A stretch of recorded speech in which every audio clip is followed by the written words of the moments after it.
Have you ever tried eating a corned beef sandwich in zero gravity? Are you a veteran of the Great Emu War of 1932? Do you long for a simpler time when the world's greatest global crisis involved horse manure? If the answer to any of these questions was no, then we have the podcast for you.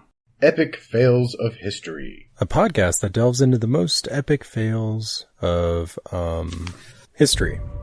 Now I am become death, the destroyer of worlds. The only thing we have to fear is We had a problem here. So, speaking of Nazis, Who would win a fight between Teddy Roosevelt and Benedict Arnold? It's kind of horrifying, actually. everybody just knows the Hindenburg from that guy. Oh, the humanity! That's so Florida. Here's part of an animal. You're welcome.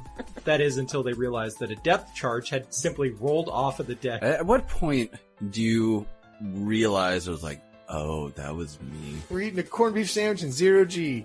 Unfortunately, the zero G part really kicked in. So this is about what, 1927. In real life, this guy would be like, I need a drink, and they passed the prohibition, so I can't drink. And he accidentally burned down one of the oldest cities in the world. That was definitely a fail, and just like a sad point. Floating nuclear power plants. Those words don't go together. We're going to talk about the late Victorian manure crisis. That's hot garbage. Pretty wretched.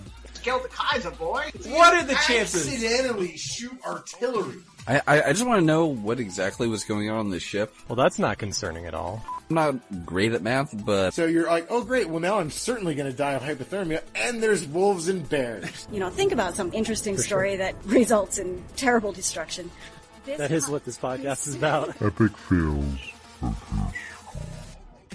Subscribe today on iTunes, Stitcher Radio, Podbean, or wherever you get your favorite podcasts. We've got more random tales of fail coming your way, so stay tuned for more epic fails of history.